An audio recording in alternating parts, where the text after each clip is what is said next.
그래서 이제 그렇게 보시는 거죠. 네. 근데 어쨌든 지금 국민들께서 일상으로 돌아가기를 너무나 간절히 원하고 계시고 이제 민주당에서는 거의 날마다 걸어서 여의도에서 광화문까지 도보행진을 하고 계세요. 네. 의원님들도 정말 하실 일들이 많은데 일상을 포기하고 전부 지금 윤석열 탄핵에 올인하고 있는 전 국민이 올인하고 있다. 이제 이렇게 봐도 과언이 아닌 이런 상황인 건데 오늘 조선일보에서 3위인의 헌법 전문가들의 어떤 입장을 받아가지고 글을 올렸는데 황도수 건국대 로스쿨 교수가 기각 주장을 하면서 어떤 얘기를 하냐면 헌법재판관 8명 가운데 최소 2명 이상은 증거가 부족하다고 판단해서 기각을 결정할 것이다. 이런 입장을 펼쳤어요. 앞서 이제 의원님께서도 증거 말씀을 좀 하셨거든요. 근데 이제 국민들이 보기에는 더 많은 증거가 필요한가? 이제 이런 생각이 좀 듭니다. 예. 그럼에도 불구하고 소위 헌법학자들이 이런 주장을 하는 것은 어떻게 해석을 해야 됩니까? 뭐 크게 신경 안 써도 될 것 같고요. 그래요?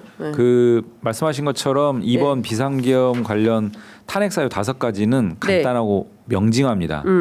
전 국민들이 다 확인한 내용들이고 그 전 국민들이 확인한 내용을 우리는 못 봤어 또는 우리는 인정하기 어려워라고 하기가 불가능합니다. 네. 그리고 제가 이번에 국회 탄핵 소추단의 일원으로 탄핵 법정에 계속 나갔었는데요.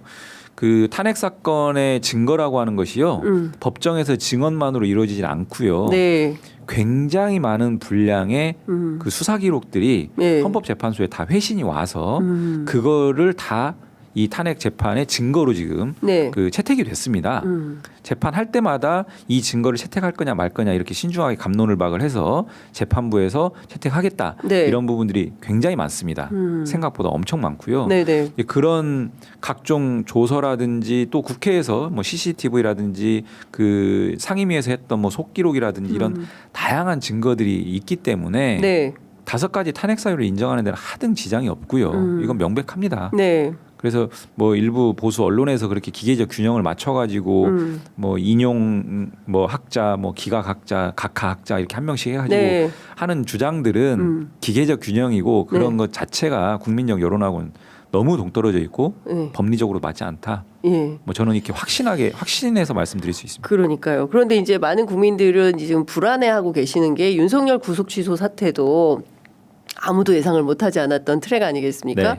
그리고 설령 구속 취소를 법원이 한다 하더라도 당연히 검찰에서 즉시 항고를 통해서 풀어주는 일은 없을 것이다. 그랬는데 그 이튿날 걸어 나온 거거든요. 그래서 이제 이 상황을 보면서 많은 국민들이 우려하시는 것은 헌법재판소가 위법의 소지는 있으나 파면에 이를 정도는 아니다라는 식의 결론을 내릴까 봐 그런 부분들을 또 상당히 우려하십니다. 이 부분은 법률가로서 어떻게 판단하십니까? 그래서 저희가 이제 민주당에서도 구속 취소 이후에 정말 예상하지 못했고 법리적으로 논리적으로 도저히 수긍하기 어려운 그런 상황들이 계속 연출되고 있어서 그렇습니다. 행여나 헌재에서도 또 뭐 이런 국민적 불안이 있지 않습니까? 맞습니다. 그래서 저희가 이제 오늘로 6일째 도보 행진을 하고 있는데 사실은 헌재 탄핵 재판은 2단계 아닙니까? 하나는 탄핵 사유가 있느냐 없느냐, 즉 위헌 위법 사유가 있느냐 이 부분이고 이거는 뭐 5가지 사유는 분명하게 인정될 거라고 제가 말씀드렸고 그다음 2단계 판단이 그러면 이런 위헌 위법 사유가 대통령을 파면시킬 정도의 중대한 사유냐 이 판단이 들어가는데 기존의 노무현 대통령, 박근혜 대통령 탄핵 사유 인정할 때 보면 그때 당시에 인정된 사유와 이번에 인정될 사유가 딱 비교만 해보더라도 어떤 게 더 중한지 국민들은 중하죠. 다 알죠. 그렇습니다. 역대 전례가 없는 계엄과 심지어 내란까지 가고 있지 않습니까?